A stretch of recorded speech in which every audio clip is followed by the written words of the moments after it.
Good morning 10th class. Our chapter is almost complete. सिर्फ जो numericals हैं solve वो रह गए हैं। Let's do it.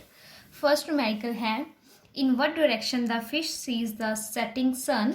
ठीक है, the refractive index of water is this and air is this.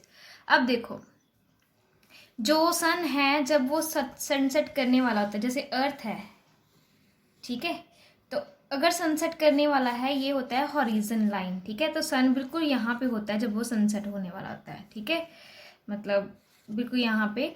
तो सिमिलरली उसने कहा है कि सनसेट का टाइम है, सन बिल्कुल हॉरिजन वाली लाइन पे है। ठीक है, तो यहाँ पे वाटर में एक फिश है। ठीक है, लाइट सन की यहाँ से आएगी और स्ट्रेट नहीं जाएगी। जब वो मीडियम में एंटर करेगी, ठीक है, तो क्या है, थोड़ी सी बेंडिंग हो जाएगी। ओके, जैसे ही वो एयर से वाटर में ट्रेवल करेगी, तो फिश को सन जो है वो यहाँ पे नहीं दिखेगा, थोड़ा सा ऊपर दिखेगा।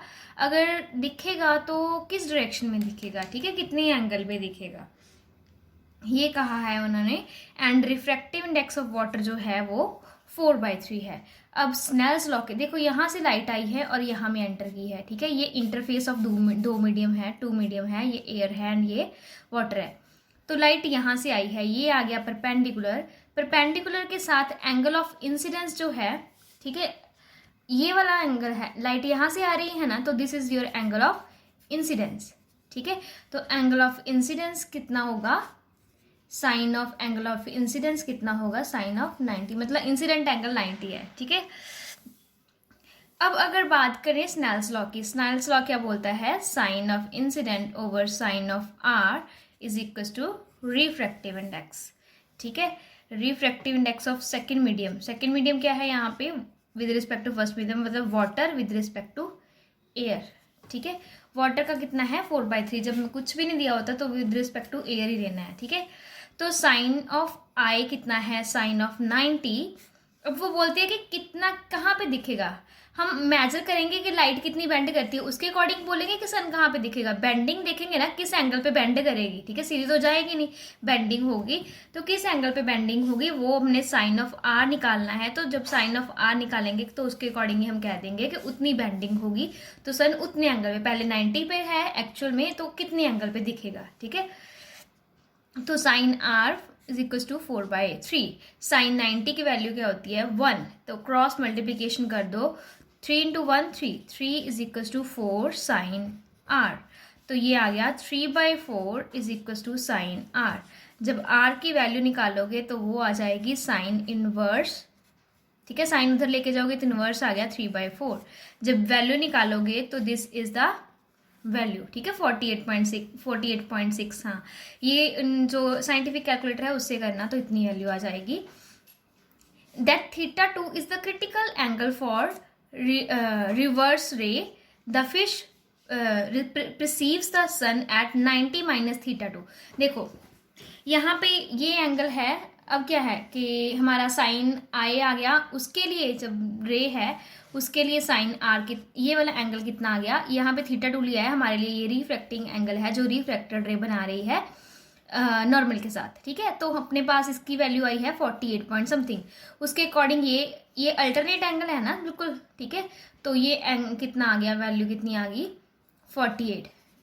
ठीक है, 48 पॉइंट समथिंग जितनी भी आई है। ओवरऑल कितना था 90 और इतनी वैल्यू आ गई 48। तो अपनी जगह से डेविएट कितना होगा, इतना एंगल कितना आएगा 90 - 48.6 जितना भी आया है, तो वो यहाँ से इतने एंगल ऊपर यहाँ पे दिखेगा उसको। ठीक है, this was the first numerical.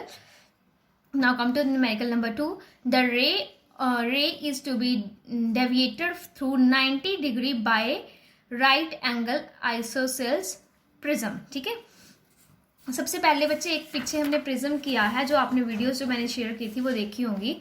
उसमें क्या होता है कि एक आइसोसेल्स जो प्रिज्म होता है उसमें क्या है, जो दो साइड्स हैं वो इक्वल होती हैं, दो साइड्स इक्वल हैं, दो एंगल इक्वल होते हैं, दो 40-40 और एक 90। अब देखो ये कौन सी है, ये है आता है आपका परपेंडिकुलर, ये आता है बेस एंड ये आता है हाइपोटेन्यूज। ठीक है, अगर तो जो रे है वो परपेंडिकुलर पे फॉल कर रही है, ठीक है, इंसिडेंट, जहाँ वो फॉल करे बेस पे, तो दोनों केसेस में ही क्या होगा, रे आएगी ऐसे और वो यहाँ से तो नॉर्मल इंसिडेंस होगी, ठीक है, नॉर्मल इंसिडेंस का केस करें, यहाँ पे नॉर्मल इंसिडेंस सीधा गई और यहाँ पे आके टोटल इंटरनल रिफ्लेक्शन होती है। इस केस में जब वो परपेंडिकुलर के ऊपर, जो प्रिज्म का परपेंडिकुलर है उसके ऊपर फॉल करेगी 90 डिग्री पे, तो भी ऐसा होगा। अगर वो बेस के ऊपर 90 डिग्री पे फॉल करेगी तब भी ऐसा ही होगा कि वो इधर जाएगी, फिर टोटल इंटरनल रिफ्लेक्शन से ऐसे हो जाएगी। सेकेंड केस ये है, देखो यहाँ पे देख लो, यहाँ पे देखो 45 जिस लाइन पे दोनों एंगल बन रहे हैं वो हमारा हाइपोटेन्यूज है। सेकंड केस में भी देखो 45 जो बन रहे हैं वो हमारा हाइपोटेन्यूज है, ठीक है। अब है कि जब जो नॉर्मल इंसिडेंस है वो हाइपोटेन्यूज पे हो रही है तो वो क्या होगा, उसमें दो टोटल इंटरनल, इस केस में दो टोटल इंटरनल रिफ्लेक्शन होंगे जब वो हाइपोटेन्यूज पे परपेंडिकुलर फॉल करेगी। इस केस में, ठीक है, जब वो नॉर्मल फॉल करेगी जहाँ परपेंडिकुलर पे या बेस पे, तो उसमें टोटल इंटरनल रिफ्लेक्शन 1 आएगी, ठीक है। ये दोनों केसेस में जो आपका प्रिज्म है वो कितना डिग्री, वो कौन सा है, आइसोसेलेस से है, जिसमें आइसोसेलेस में क्या है, दो एंगल 45 हैं और तीसरा क्या है 90। ये दोनों सेम ही प्रिज्म है, ठीक है। वैसे प्रिज्म काफी टाइप के होते हैं, लेकिन ये कौन सा प्रिज्म है जिसमें एक एंगल 90 है और दूसरा कितना है 45 है, उस केस में बता रही हूँ। इसमें क्या होता है, दो इंटरनल रिफ्लेक्शन होती हैं और जो लाइट है, ठीक है, आके टकरा के वापस चली गई, तो इसमें जो एंगल बन रहा है वो 180। इंसिडेंट और इमर्जेंट रे जो होगी, मतलब एंगल ऑफ डेविएशन दे, इधर जा रही थी तो ये इधर जा रही है ना, दोनों में एंगल, एक इधर जा रही है एक इधर जा रही है, तो दोनों में एंगल कितना बन गया 180। तो इसमें जो एंगल है वो 180 बनता है। इसमें एंगल देखो, यहाँ पे इंसिडेंट थी, यहाँ पे वो होगी आपकी इमर्जेंट होगी, तो इसमें जो आपका एंगल ऑफ डेविएशन है वो 90 आता है इन दोनों केसेस में, ठीक है। तो अगला न्यूमेरिकल इन पे बेस्ड है, तो लेट्स डू दिस न्यूमेरिकल।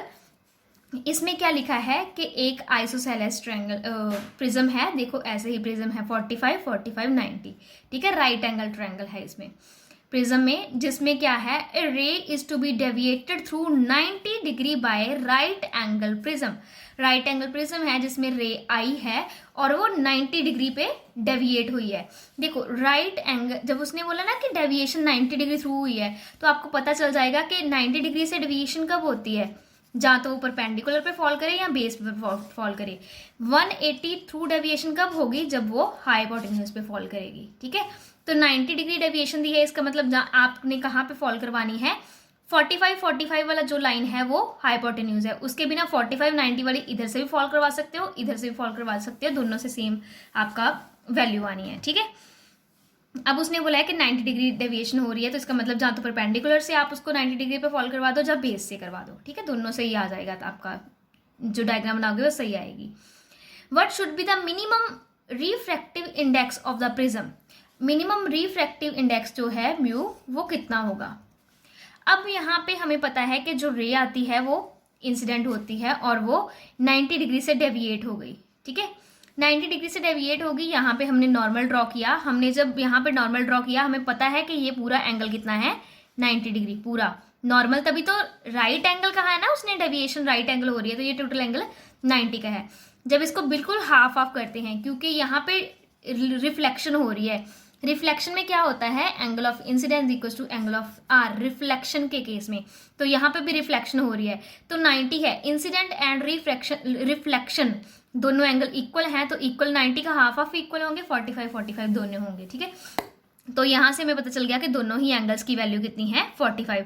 यहाँ पे एंगल, अगर मैं यहाँ पे टोटल इंटरनल रिफ्लेक्शन का केस लूंगी, एंगल ऑफ इंसिडेंस कितना आएगा यहाँ पे 45 डिग्री, एंगल ऑफ रिफ्लेक्शन भी कितना आएगा 45 डिग्री। तो क्रिटिकल एंगल, ये क्रिटिकल एंगल ऑफ इंसिडेंस ही होता है ना, जिस एंगल पे टोटल इंटरनल रिफ्लेक्शन होती है, तो क्रिटिकल एंगल इस केस में कितना आ गया 45 डिग्री। अब क्रिटिकल एंगल का हमारे पास रिफ्रैक्टिव इंडेक्स के साथ रिलेशन होता है 1/sin of angle of critical angle, ठीक है। तो ये रिफ्रैक्टिव इंडेक्स आ गया sine of 45 degree. 45 degree sine of 45 degree क्या होता है 1/√2। जब इसकी वैल्यू पुट करोगे, ठीक है, तो आपके पास म्यू की वैल्यू सीधी आ जाएगी। ओके, बस इतना ही न्यूमेरिकल है। Now come to numerical number 3। Numerical 3 में है what is meant by the term critical angle. Critical angle क्या है, देखो ये डेंसर मीडियम है, ये रेयर मीडियम है, लाइट आएगी डेंसर टू रेयर मीडियम, तो क्या है वो दोनों सरफेसेस की बाउंड्री में फॉल करना शुरू कर देगी। यही होता है ना टोटल इंटरनल रिफ्लेक्शन के केस में। तो अगर मैं परपेंडिकुलर ड्रॉ करूँ यहाँ से, तो ये आ गया क्रिटिकल एंगल, जिसको मैं सी लिख दूं या आई सी लिख दूं, दोनों ही सी ठीक है, जहाँ आई सी भी लिख सकते हैं या सी अकेला भी सी लिख सकते हैं। ये क्रिटिकल एंगल है और ये जो है आपकी रिफ्रैक्टेड रे है। रिफ्रैक्टेड रे परपेंडिकुलर से कितना एंगल बना रही है, 90 डिग्री का, ठीक है ना। ये 90 परपेंडिकुलर से कितना एंगल बना रही है, 90 डिग्री। तो इसमें क्या आ गया, जो रिफ्रैक्टिंग एंगल आ गया वो 90 डिग्री आएगा। तो आप क्या बोलोगे, टोटल इंटरनल रिफ्लेक्शन क्या होता है, उसमें जो इंसिडेंट रे है वो क्रिटिकल एंगल पे स्ट्राइक करती है, तो जो एंगल ऑफ जो रिफ्रैक्टिंग रे है वो दोनों सर्फेसिस की बाउंड्री पे चलना शुरू कर देती है, और उस केस में एंगल ऑफ रिफ्रैक्शन कितना होता है, 90 डिग्री, ठीक है। यही तो डेफिनेशन है यहाँ पे। Critical angle is the angle of incidence in the denser medium corresponding to which angle of refraction in the medium is 90 degree. Angle of refraction कितना है, 90 डिग्री। सेकंड है, how is it related to refractive index of medium. Refractive index हमने पहले पढ़ा है, mu क्या होता है, 1/sin ऑफ सी, ठीक है, 1 आई सी लिख दो या सी लिख दो। म्यू इज इक्वल टू, जो पिछला न्यूमेरिकल इसी पे बेस्ड फॉर्मूला पे बेस्ड किया है। थर्ड उसने पूछा है, does the depth of the tank of water appear to change or remain same when viewed normally from above. देखो अब क्या है, कोई भी ये मीडियम है, वाटर है और ये एयर है, अगर हम नॉर्मली इसको बिल्कुल सीधा उसको ऑब्जर्व कर रहे हैं, तो उस केस में नॉर्मल इंसिडेंस में कोई रिफ्रैक्शन नहीं, ना लाइट सीधी चली जाती है ना, तो रिफ्रैक्शन तो होती नहीं है।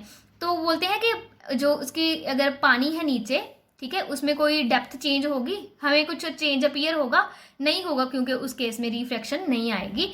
तो नॉर्मल इंसिडेंस अगर हम नॉर्मली नोटिस कर रहे हैं, तो जो जितना वो वाटर जो है, डेप्थ जितनी है उस टैंक की, उतनी ही हमें नजर आएगी। अगर हम कुछ साइड से देखेंगे फिर हमें एपरेंट डेप्थ का कंसेप्ट आता है। नॉर्मल जब हम किसी चीज को ऑब्जर्व कर रहे हैं फिर हमें उतनी ही गहरी दिखती है जितनी वो एक्चुअल में होती है।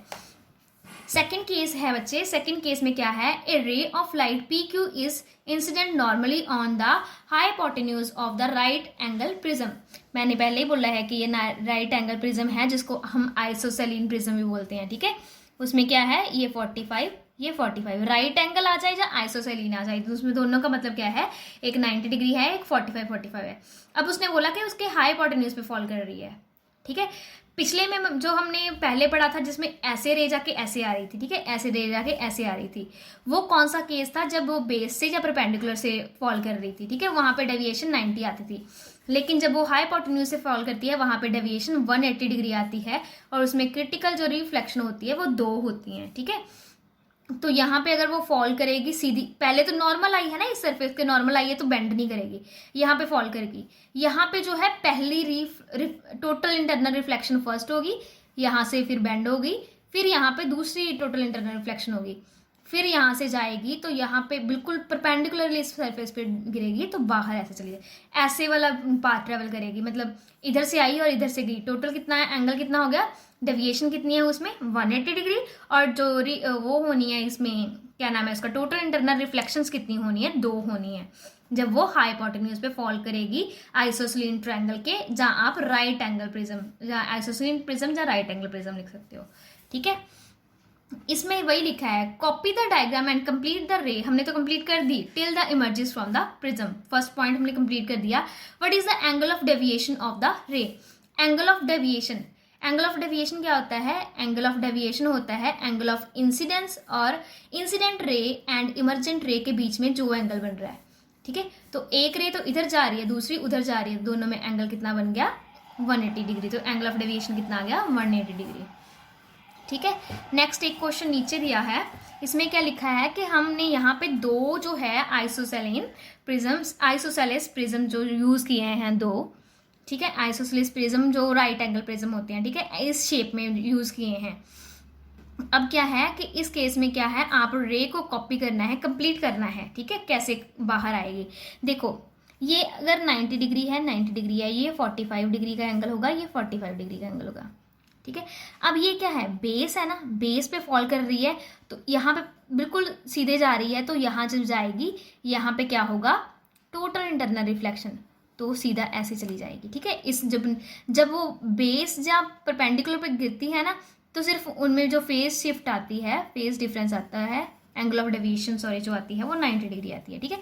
तो यहाँ से एक प्रिज्म से ऐसे निकल गई, ठीक है। इस प्रिज्म में ये कहाँ से गिरी थी, बेस पे गिरी थी, ठीक है। अब सेकंड प्रिज्म पे जैसे ही वो जाएगी, सेकंड प्रिज्म का ये क्या है, सेकंड प्रिज्म का ये परपेंडिकुलर है, ये बेस है, ये हाइपोटेन्यूज है। जब परपेंडिकुलर पे फॉल करेगी तो वो सेम क्या करेगी, सीधी निकल जाएगी और यहाँ पे जाके फिर वो ऐसे टोटल इंटरनल रिफ्लेक्शन, एक ही टोटल इंटरनल रिफ्लेक्शन इस केस में फेस करेगी, एक ही टोटल इंटरनल रिफ्लेक्शन इस केस में फेस करेगी, क्योंकि इस केस में वो बेस के ऊपर गिरी थी, जो हमारा प्रिज्म है उसके बेस के ऊपर गिरी थी, इस केस में आके परपेंडिकुलर के पे ऊपर गिरी थी। दोनों केसेस में एक एक ही टोटल इंटरनल रिफ्लेक्शन होगी। अगर किसी केस में वो हाइपोटेन्यूज पे आके परपेंडिकुलर गिरती तो वहां पे दो टोटल इंटरनल रिफ्लेक्शन होनी थी, ठीक है। इस केस में एक ही टोटल इंटरनल रिफ्लेक्शन होगी, ठीक है। एक प्रिज्म में, दो प्रिज्म है तो दो बनी, और तो वो तो ऑब्वियसली दो हो जानी है, लेकिन एक प्रिज्म की बात करें तो बेस और बेस पे गिरे या परपेंडिकुलर पे गिरे, सिर्फ एक ही टोटल इंटरनल रिफ्लेक्शन होनी है, ठीक है। नेक्स्ट केस अपना आ गया क्वेश्चन, इसमें बी पार्ट पूछा है, name the phenomena being displayed in the path of the ray.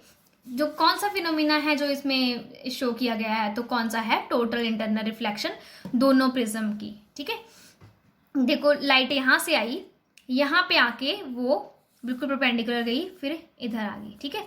अब देखो ये हमें पता होना चाहिए कि अगर ये एंगल 40 डिग्री है, 45 डिग्री है, ठीक है, ये प्रिज्म का ये भी 45 है, ये कितना है 90। जब वो यहाँ से यहाँ पे जाती है तो पहले तो 90 डिग्री पे फॉल की ना, ये 90 डिग्री का एंगल है, ये भी 90 डिग्री का, ये तो सीधा ही पता है, ये सरफेस ऐसा, ये सरफेस ऐसा, तो ये 90 डिग्री का एंगल हो गया। अभी यहाँ पे गई, ठीक है, फिर क्या होगा, टोटल इंटरनल रिफ्लेक्शन होगी। अब देखो मुझे कैसे पता चला कि ये एंगल 45 बना है, ये कैसे पता चला, पहले मैं क्या करूंगी, ये ट्रायंगल ले लूँ। अगर मैं छोटी वाली ये इधर जो बनी है छोटी सी, इसमें मुझे ये एंगल पता है 90 डिग्री है, ये 45 डिग्री है, तो एक ट्रायंगल में टोटल तीनों एंगल्स का प्लस कितना होता है 180। तो इसमें एक 45 है, एक 90 है, और तीसरा मुझे पता नहीं है, टोटल कितना आ गया 180। जब इसकी वैल्यू निकालोगे तो x की वैल्यू 45 आ गई, इसका मतलब ये वाला एंगल 45 आता है, इसका मतलब ये वाला एंगल जो है वो 45 आता है, ठीक है। अब देखो, अब अगर मैं परपेंडिकुलर इस पे ड्रॉ कर रही हूँ, ठीक है, तो ये क्या है, ये भी परपेंडिकुलर ही है, पूरा 90 डिग्री का एंगल बन रहा है ना, ये देखो, ठीक है। तो ये 45 है, तो ये 90 का 90 माइनस 45, ये भी 45 बनेगा, ये 45 बनेगा, तो ये रिफ्लेक्शन का केस है, इंसिडेंट एंड रिफ्लेक्टेड एंगल दोनों सेम बनेंगे, तो दोनों ही 45 ऐसे वैल्यूज की ट्रायंगल की प्रॉपर्टीज लगा के आपको वैल्यू को निकालनी होती है एंगल की, ठीक है। नेक्स्ट पे वैसे ही फॉल करेगी तो सेम वहां पे भी 45 बनाएगी, यहाँ पे भी 45 बनाएगी, यहाँ पे 90 बनाएगी, इधर भी 90 बनाएगी, यहाँ पे भी 45 बनाएगी, ठीक है। तो ये ध्यान से एक बार रीड करना है आपको, कॉन्सेप्ट जितना ज़्यादा 3 बार रीड करो, 4 बार करो, आपको खुद कॉन्सेप्ट क्लैरिटी आएगी, ठीक है। सिर्फ देखने से नहीं बनेगा, ये आपको सोचना पड़ना है बैठ के, ठीक है। Now come to numerical number 4। Numerical 4 में क्या दिया है, a ray of light passes through a prism as shown in figure 4.46, state the angle of incidence. यहाँ पे आई है और यहाँ पे मुझे पता है कि भाई ये परपेंडिकुलर है ना, परपेंडिकुलर के ऊपर फॉल करी है तो एक ही वो टोटल इंटरनल रिफ्लेक्शन को फेस करेगी और 90 डिग्री के एंगल से वो डेविएट हो जाएगी। एंगल ऑफ डेविएशन क्या आएगा 90 डिग्री, तो सीधा ही यहाँ से लेके यहाँ आ गई, ठीक है। अब क्या उन्होंने लिखा है, state the angle of incidence on the face A B and A C and B C. A C angle पे और इस लाइन पे, इन दोनों लाइंस पे जो एंगल ऑफ इंसिडेंस है वो काउंट करो। देखो मैंने जहाँ पे यहाँ पे 45 निकाला है ना, सिमिलरली यहाँ पे भी 45 आना है। देखो यहाँ पे आई, यहाँ मैं एक लाइन ले रही हूँ ऐसे सीधी, ठीक है, तो यहाँ पे आई रे ऐसे, ये वाली, ये 45 है ट्रायंगल, हमारे प्रिज्म का ये वाला एंगल 45 है। ये जो नॉर्मल इंसिडेंस हुई है तो ये एंगल कितना है 90 डिग्री। ट्रायंगल के तीनों एंगल्स का प्लस कितना होता है 180 डिग्री। ये 45 है, ये 90 है, तो ये डेफिनेटली, ये आपको पता नहीं था वैसे, तो अपने ट्रायंगल की प्रॉपर्टी लगा के आपको पता चल जाना है कि ये एंगल कितना है 45 है। अगर ये 45 है तो ये लाइन देखो, ये लाइन और ये लाइन दोनों परपेंडिकुलर है ना, तो ये एंगल जो पूरा है वो कितना होगा 90 डिग्री, ठीक है, पूरा ये। इसमें से हमने ये तो 45 निकाल लिया, तो ये भी कितना होगा 90 है ना टोटल, तो ये 45 है तो ये भी 45 होगा। तो इस केस में AC की रे के ऊपर एंगल ऑफ इंसिडेंस कितना आ गया 45 डिग्री, ठीक है। अब दूसरे केस में पूछ रहे हैं कि BC पे वो कौन सा एंगल बनाएगा, ठीक है। BC पे क्या है, वो सीधा ही यहाँ पे स्ट्राइक कर रही है ना, ठीक है, यहाँ पे जा रही है। तो यहाँ पे देखो इस केस में क्या है, नॉर्मल इंसिडेंस का केस है। जब नॉर्मल इंसिडेंस का केस है तो इमरजेंट जो रे बाहर जा रही है, इमरजेंट रे और परपेंडिकुलर दोनों एक ही लाइन में है, तो एंगल ऑफ इंसिडेंस कौन सा आएगा, 0। जब दोनों ही रे एक ही लाइन पे हैं तो उनमें एंगल तो कोई बनेगा ही नहीं, दोनों एक दूसरे के ऊपर कोइंसाइड कर रही हैं, तो एंगल तो 0 आएगा। तो बीसी के केस में एंगल ऑफ इंसिडेंस कितना आ गया, 0। एसी के केस में 45 आया था। ठीक है, now come to numerical number 5। इसमें क्या है, copy the diagram given below and complete the path of the ray. अब इसमें क्या है बच्चे, इसमें ना मेन ध्यान रखना, इसमें जो है अब जो ट्रायंगल जो हमने प्रिज्म के पीछे किए हैं वो आइसोसेलीन वाले किए हैं। इसमें प्रिज्म है जो आ गया वो 60 डिग्री 60 डिग्री 60 डिग्री। ये कौन सा प्रिज्म होता है, क्वाड्रिलेटरल प्रिज्म यही होता है ना, इक्विलेटरल होता है ना शायद, equilateral I think so, let me check. ये प्रिज्म होता है दैट इज नोन एज, हाँ, इक्विलेटरल ग्लास। ठीक है, इक्विलेटरल ग्लास है। इसमें क्या होगा कि कॉपी द डायग्राम, इसमें हमने डायग्राम को कॉपी करनी है और हमें पता है कि क्रिटिकल जो ग्लास का एंगल है वो 45 होता है। अगर हमारा एंगल कहीं पे भी 40 इंसिडेंट कहीं से भी 42 के ऊपर आता है तो टोटल इंटरनल रिफ्लेक्शन आएगी। ठीक है, जैसे ही लाइट यहाँ पे आई, ठीक है, यहाँ पे नॉर्मल इंसिडेंस का केस है तो वो सीधा चले जाएगी, ऐसे ही है ना, अगर नॉर्मल इंसिडेंस है तो वो सीधा ही चले जाएगी। यहाँ पे आके देखो, यहाँ पे आके ये मैंने नॉर्मल ड्रॉ कर दिया, मुझे पहले ये एंगल निकालना है, पहले मैं ये एंगल निकालूंगी, एंगल ऑफ इंसिडेंस। अगर ये एंगल 42 के ऊपर आ जाएगा तो टोटल इंटरनल रिफ्लेक्शन होगी। ठीक है, अभी मुझे ये एंगल नहीं पता, ठीक है, तो मैंने फाइंड करना है। पहले मैं ये ट्रायंगल ले लूंगी, छोटी वाली, ये वाली। इसमें क्या है, ये वाला एंगल देखो, अगर ये 90 है तो ये भी 90 है। अब क्या है, ट्रायंगल के सारे एंगल्स का ऐड कितना होता है, 180, 60, 90 और उसमें क्या ऐड करें कि टोटल 60 प्लस 90 प्लस क्या ऐड करें कि वो 180 बन जाए, तो ये वैल्यू कितनी आएगी, 30। 60 तो आ गया, ये 30 आएगी, इसका मतलब ये वाला एंगल कितना आ गया, 30। अब देखो, ये टोटल परपेंडिकुलर बनाया ना मैंने, इसका टोटल कितना है एंगल, ये 90 ना, अगर 90 में से ये 30 है तो ये कितना होगा, 60। तो इस केस में एंगल ऑफ इंसिडेंस 60 आ रहा है, जो कि आपके क्रिटिकल एंगल से ज़्यादा है। तो इस पॉइंट पे क्या होगा, टोटल इंटरनल रिफ्लेक्शन हो जाएगी, वो आगे वाले मीडियम में नहीं जाएगी, उसी मीडियम में वापस चली जाएगी। ठीक है, अब यहाँ पे आ गई, यहाँ पे आ गई तो आगे देखो, आगे कैसे बेंड करेगी, इधर जाएगी या सीधा जाएगी, ये हमने देखना है। पहले यहाँ पे एंगल निकालना है हमने। ठीक है, अब देखो यहाँ पे 60 डिग्री का एंगल बना, तो यहाँ पे टोटल इंटरनल रिफ्लेक्शन हुई है, तो टोटल इंटरनल रिफ्लेक्शन के केस में sine i is equal to angle r. Reflection के केस में अगर ये 60 है तो ये भी 60 होगा। ठीक है, अब ये परपेंडिकुलर है, ये परपेंडिकुलर पे 60 है, टोटल 90 है ना एंगल ये वाला, अगर ये 60 है तो ये कितना आ गया, 30। 30 plus 60 plus something is equal to 180। ये ट्रायंगल ले रही हूँ मैं, इतनी ट्रायंगल में क्या, 30 प्लस 60 प्लस किसको ऐड करोगे कि 180 बनेगा, ये वैल्यू आएगी 90। मतलब ये वाला एंगल कितना बन रहा है, 90। अब क्या है, परपेंडिकुलर फॉल हो रही है तो वो विदाउट डेविएशन सीधी चली जाएगी। 90 डिग्री का एंगल बन रहा है यहाँ पे, तो वो सीधी चली जाएगी, इसमें भी एक ही इंटरनल रिफ्लेक्शन होगी। ठीक है, ये कौन सी ट्रायंगल है, इक्विलेटरल ट्रायंगल। ठीक है, इसमें ऐसी वाली आपको एंगल्स फाइंड करने हैं, आपने ट्रायंगल्स छोटी छोटी लेके उसमें से एंगल फाइंड करने हैं। एक तो याद रखना है कि ट्रायंगल के सारे एंगल्स का जो प्लस होता है वो 180 होता है, और दूसरा आपने याद रखना है कि angle incident is equal to angle reflection किस केस में होता है, जब टोटल इंटरनल रिफ्लेक्शन या टोटल इंटरनल रिफ्लेक्शन का जब भी केस आएगा तो आपने देखना है कि ये वो इंसिडेंट एंड रिफ्लेक्टेड को आपने इक्वल लेना है। और जो भी आप नॉर्मल, जैसे ये सरफेस है, ये कोई बाउंड्री है, इस पर आप नॉर्मल प्लॉट कर रहे हो ना, तो ये नॉर्मल प्लॉट करने का मतलब ही है ये 90 डिग्री का एंगल है, ये भी 90 का एंगल है, ये भी 90 का एंगल है, एंड ये भी है। नॉर्मल का मतलब ही होता है कि वो उसके पे 90 डिग्री फॉल कर रहा है। जब भी हम एंगल इंसिडेंट या रिफ्लेक्टेड या इमर्जेंट बनाने के लिए हम पहले नॉर्मल बनाते हैं ना प्लेन पे, तो वो प्लेन पे नॉर्मल जो बनाते हैं वो 90 डिग्री का एंगल बनाता है। ठीक है, लाइन के ऊपर। ये हमने कर लिया, ए पार्ट हमने बिल्कुल कर लिया। वैसे ही बी पार्ट जो है वो करते हैं। State the dependence of angle of deviation on the refractive index. जो एंगल ऑफ डेविएशन है, ठीक है, एंगल ऑफ डेविएशन जो होता है वो इंक्रीज करता है रिफ्रैक्टिव इंडेक्स से इंक्रीज करने पे। उन्होंने रिलेशन पूछा, हमने सीधा ही बता देना है, ठीक है। On the wavelength of light, अब क्या है वेवलेंथ का रिलेशन क्या है।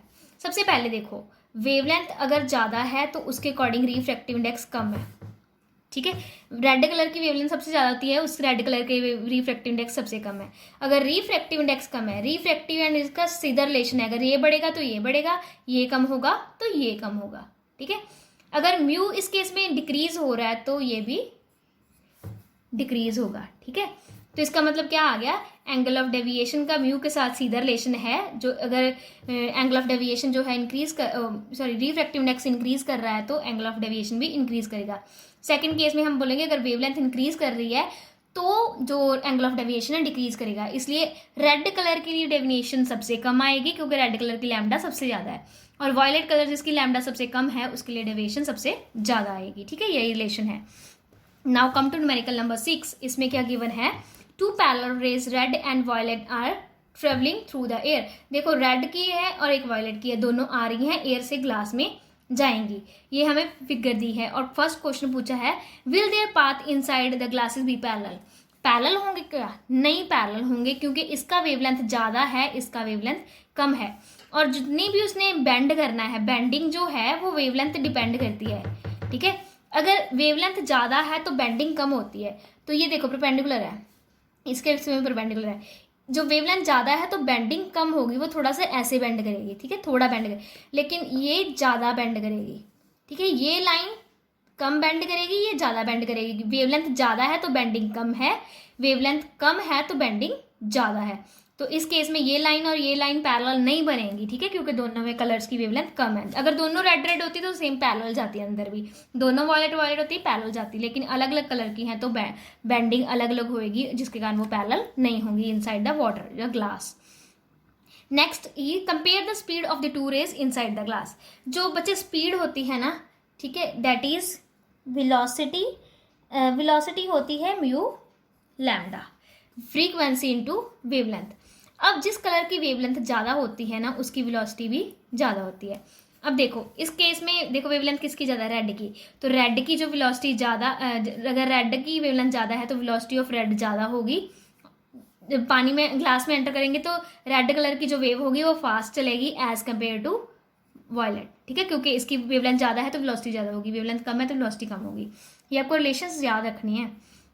नेक्स्ट जो न्यूमेरिकल है, two isosceles right angle prism are placed with each other in this. अगर ऐसे रखे हुए हैं, ठीक है, यहाँ से आ रही है, ठीक है। देखो इस केस में भी क्या है, ये 90 डिग्री है, आइसोसेलेस है ना, तो ये 45 है और ये 45। आपने सबसे पहले ये नोटिस करना है कि जो फॉल कर रही है रे वो क्या परपेंडिकुलर पे कर रही है, बेस पे कर रही है या हाइपोटेन्यूज पे कर रही है, ठीक है। अब इस केस में ये कितनी है 90, ये 45, ये भी 45।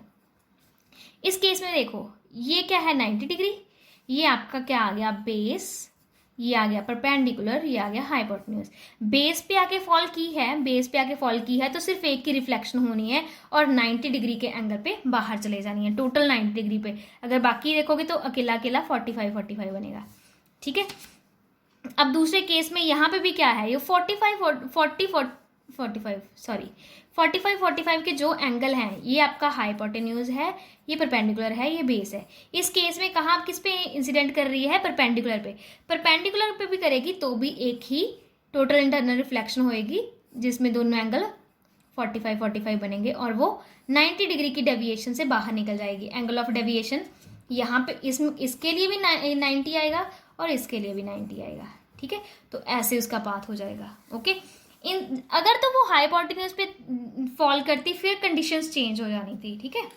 फिर उस केस में जो होती है ना वो लाइट ना 180 फेज पे जाती है, जैसे मैंने यहाँ पे बताया। अगर वो ये देखो यहाँ पे हाइपोटेन्यूज पे फॉल कर रही है तो वो ऐसे दो टोटल इंटरनल रिफ्लेक्शन होंगी। इस केस में एक प्रिज्म में एक ही होगी, ठीक है, उसमें एक प्रिज्म में ही दो होती हैं जब वो हाइपोटेन्यूज पे फॉल करती हैं, ठीक। वो पाथ यही दोबारा बनाया हुआ है। कंप्लीट द डायग्राम टिल, ये तो हमने कर ही दिया, सारा कर दिया है। Next is in the diagram shown below अ रे ऑफ लाइट ऑफ ये इंसिडेंट कर रही है ऑन वन फेस, ठीक है। तो उसके बाद क्या है, आप उसकी पूरी आप बनाओगे उसकी रे diagram. In this diagram, in the diagram shown below, the रे of light PQ is incident normally on the one face AB। इस फेस पे फॉल की है, तो angle of incidence on the end face AB and AC। बेटा ये same जो हमने यहाँ पे किया हुआ है ना, ये वाला केस, ये वाला न्यूमेरिकल नंबर 5 है, सेम उसी तरह बनना है, ठीक है। यहाँ से ऐसे जानी है, ठीक है। यहाँ पे जो एंगल बनता है, यहाँ पे 60 बनता है, फिर यहाँ पे 60 बनता है, ठीक है। यहाँ पे 90 बनता है, सेम वैसे बनना है, ठीक है। अगर उसने यहाँ पे ना थोड़ी सी रे को ऊपर बनाया हुआ है, यहाँ पे अगर ऊपर है तो हम क्या करेंगे, वो इस फेस पे फॉल नहीं करेगी, इस फेस पे फॉल करेगी अगर उस केस में, ठीक है। यहाँ तो फिर वो वहाँ, यहाँ पे अगर इस वे में दिया है तो आपका सीधा यही आना है। अगर उसने ऊपर थोड़ी सी रे दी है कि वो अंदर जाके इस फेस में फॉल करेगी, तो थोड़ा डिफरेंस आएगा, वो मैं करवा देती हूँ। अगर जो PQ है वो यहाँ पे आ गई परपेंडिकुलर फॉल की है, ठीक है, 90 डिग्री पे फॉल की, तो वो सीधा इस फेस पे आके गिरेगी। जब इस फेस पे आई तो क्या है, ये 90 डिग्री का एंगल है, ये 60 का है, तो जब लगाओगे उस पर ट्रायंगल के तीनों एंगल्स का सम 180 लगाओगे, तो उसके अकॉर्डिंग ये एंगल 30 आ जाएगा। जब ये 30 आएगा तो इस पूरे का ये पूरा एंगल कितना है, 90। जब ये 30 है तो ये 60 आएगा, तो 60 आ गया। 60 क्या है, ये इस केस में क्या है, 60 जो एंगल है वो क्या है, हमें पता है कि ग्लास का जो क्रिटिकल एंगल 42 होता है। जब वो 60 आ गया तो उस केस में वो बाहर नहीं जाएगी, वहीं से ही क्या है, टोटल इंटरनल रिफ्लेक्शन हो जाएगी। टोटल इंटरनल जब रिफ्लेक्शन होगी, ये 60 का एंगल है तो वो 60 का ही एंगल बना के ऐसे बाहर, सीधी बाहर चली जाएगी, ठीक है। अब हमें कैसे पता कि यहाँ से जाके वो डेविएट नहीं की, सीधी क्यों गई, उसके लिए हम फिर फाइंड कर सकते हैं। ये 60 का एंगल है, ये पूरी कितना एंगल बनेगा, 90, ठीक है। ये वाला परपेंडिकुलर है ना, 60 का बना है तो 90 टोटल है, तो 60 ये 30 होगा, तभी तो टोटल 90 बनेगा ना, ठीक है। ये 30 है और ये एंगल कितना है, ठीक है। अब उसने बताया है कि हमें जो है इक्विलेटरल ट्रायंगल है, तो ये 60 डिग्री का एंगल है, ठीक है। इस ट्रायंगल में अगर हम देखें, एक 30 है, एक 60 है, तो ऑब्वियसली तीसरा 90 होगा, तभी तो 180 टोटल पूरा आएगा ना। तो ये 90 है तो वो बिना बेंडिंग किए सीधी ही निकल जाएगी। This is the your final diagram, ठीक है। तो आपके टोटल 80 न्यूमेरिकल्स हैं, तो numericals are complete. You have to revise these numericals again at home. अगर कोई भी डिफिकल्टी आती है, you can ask me any time.